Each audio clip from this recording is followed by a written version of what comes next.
आज भी अभी भी आप ये जो कहते हैं कि धर्म के काम करने से आजकल निर्वाह नहीं होता, सच्चाई से आजकल निर्वाह नहीं होता, जबकि सत्य तो यह है कि निर्वाह सच्चाई पर चलने से ही होता है, निर्वाह धर्म पर चलने से ही होता है। ध्रुवाम भूमि पृथ्वी धर्मणाधृताम, जब तक धर्म है इस धरती पर, इस राष्ट्र में, इस परिवार में, इस समाज में, तब तक ही नियंत्रण है, तभी तक अनुशासन है, तभी तक व्यवस्था है, तभी तक राज्य का भाव है, तभी तक राष्ट्र का भाव है।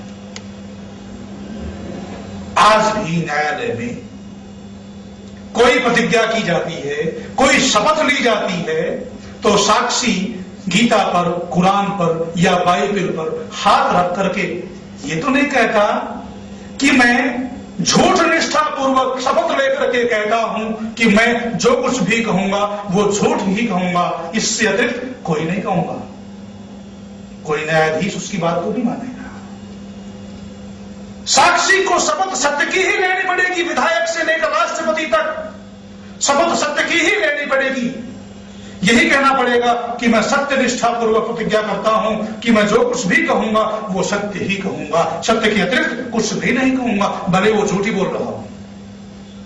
झूठ भी कैसे चलता है? सत्य का आवरण ओढ़ करके ही झूठ चलता है, बिना सत्य का आवरण ओढ़ाए झूठ भी नहीं चलता। बिना धर्म का आवरण ओढ़ाए पाप भी नहीं चल सकता। आप वोट मांगेंगे कि मैं अच्छे अच्छे कार्य करूंगा, मैं अपना कार्य निष्ठा से, ईमानदारी से, सच्चाई से करूंगा, भले ही आप कितनी भी बदमाशी करते रहे, कितनी भी गुंडागर्दी करते रहे, कितना भी अन्याय करते रहे, अत्याचार करते रहे, पर आपने वोट तो अच्छाई के नाम से ही मांगे हैं। तो ये आप कैसे कह सकते हैं कि धर्म के बिना ही आजकल काम चलता है? आजकल धर्म के नाम से काम नहीं चलता, आजकल सच्चाई से और ईमानदारी से काम नहीं चलता। काम तो ईमानदारी से और सच्चाई से ही चलता है। धर्मनिरपेक्ष राष्ट्र न हो सकता है, न होना चाहिए, न कभी हुआ है। इस देश की आजादी हजारों वर्षों तक ये गुलाम रहा। इस देश को आजाद करवाने के लिए, और मैं तो ये कहता हूं कि ये देश केवल गुलाम नहीं रहा, इस देश का इतिहास गुलामी का इतिहास नहीं, इस देश का इतिहास गुलामी के विरुद्ध संघर्ष का इतिहास है। जहां आक्रमणकारी सिकंदर है वहां पोरस भी है,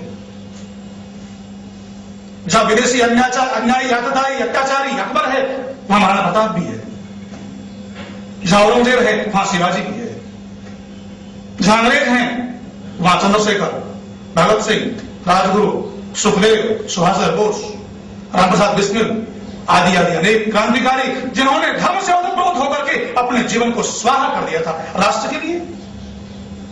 इन क्रांतिकारियों के हृदयों में धर्म ओतप्रोत न होता तो राष्ट्र कैसे आजाद होता? जो गीता को सिरहाने रख करके सोते थे, जिनको ये मालूम है मरना तो एक दिन है ही, क्यों नहीं राष्ट्र के लिए मरे?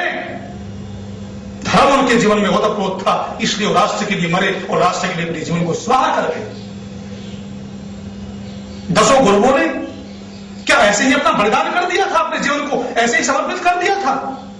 धर्म से ओतप्रोत होकर के उन्होंने राष्ट्र के लिए, समाज के लिए अपने जीवन को ओतप्रोत किया था।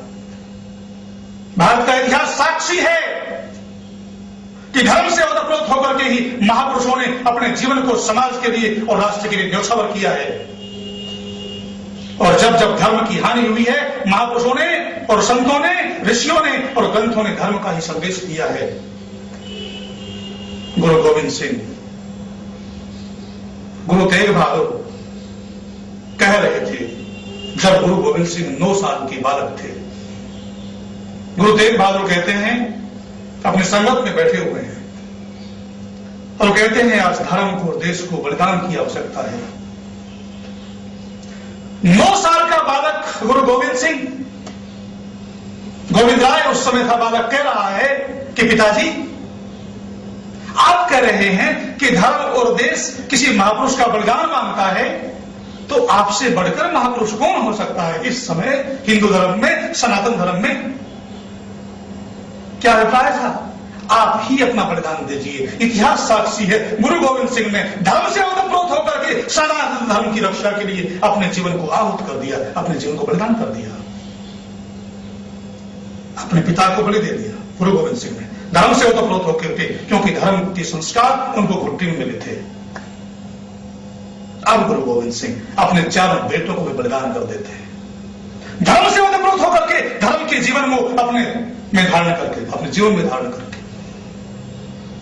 अपने चारों बेटों को, 2 बेटे युद्ध में मारे गए और 2 बेटे जिंदा दीवारों में चिनवा दिए गए।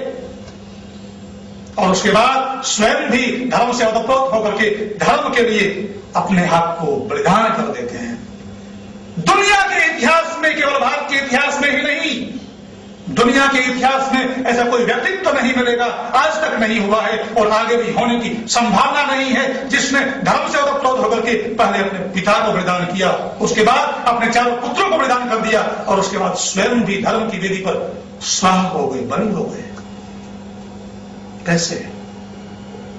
राष्ट्र के प्रति, राष्ट्र की भक्ति इतनी उनमें कैसे आई? क्योंकि धर्म से ओतप्रोत थे।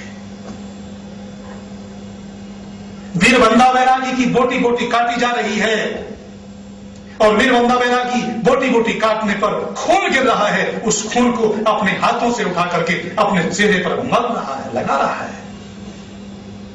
वो धर्मानुरागी, वो सनातन धर्मी बंदा बैरागी से लोग पूछते हैं कि आप ये क्या कर रहे हैं, आपकी बोटी बोटी काटी जा रही है। बंदा बैरागी कहता है, धर्म का उद्घोष करता है कि मेरी बोटी बोटी नोची जा रही है, मेरा चेहरा निस्तेज हो रहा है, जबकि होना यह चाहिए कि धर्म पर बलिदान होने वाले व्यक्ति का चेहरा सतेज होना चाहिए, तेजस्वी होना चाहिए। इसलिए मैं अपने रक्त को, अपने खून को अपने चेहरे पर लगा रहा हूं ताकि मेरा चेहरा मरते हुए भी तेजस्वी रहे। धर्म के मार्ग पर चलने वालों को लोग कहते हैं पागल, धर्म के मार्ग पर चलने वाले लोगों को नासमझ कहते हैं समाज में। पर मेरा प्यारा बलिदानी पंडित राम प्रसाद बिस्मिल क्या कहता है? धर्म से ओतप्रोत होकर के इन्हीं बिगड़े दिमागों में भरे अमृत के लक्ष्य हैं, हमें पागल ही रहने दो, हम पागल ही अच्छे हैं। धर्म के दीवाने जिन्होंने सारे देश को अपना घर मान लिया है, जिसने सारे समाज को अपना परिवार मान लिया है, जिनको अपने जीवन में धर्म के संस्कार घुट्टी में प्राप्त हुए हैं, वो इन छोटी छोटी बातों की परवाह नहीं करते हैं।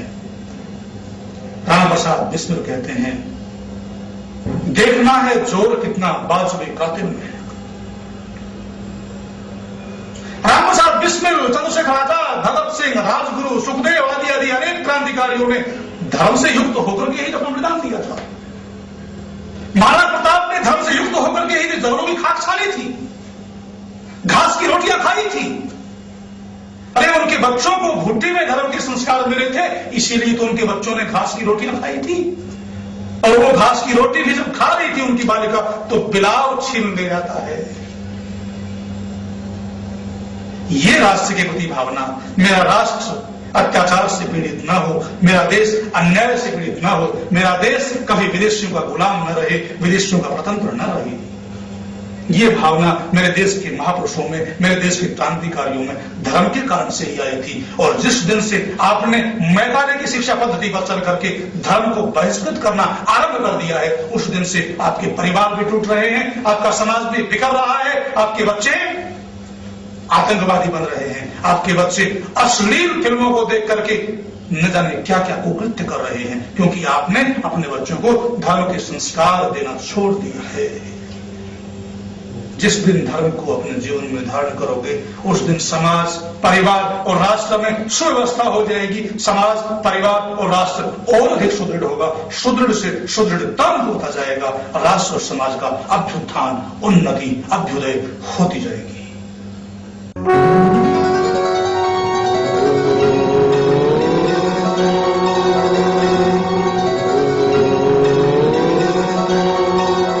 वैचारिक क्रांति एवं आध्यात्मिक उत्थान के लिए आचार्य श्री डॉक्टर संजय देव के दिव्य संदेशों तथा देश के उच्च कोटि के विद्वानों के प्रेरक विचारों से युक्त धार्मिक, पारिवारिक, राष्ट्रीय चेतना का मासिक पत्र दिव्य युग अवश्य पढ़ें।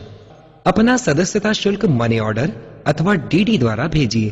संपर्क करें आचार्य श्री डॉक्टर संजय देव, दिव्य मानव मिशन, 90 बैंक कॉलोनी, अन्नपूर्णा मार्ग, इंदौर। दूरभाष 9302 103956 989 33 10232।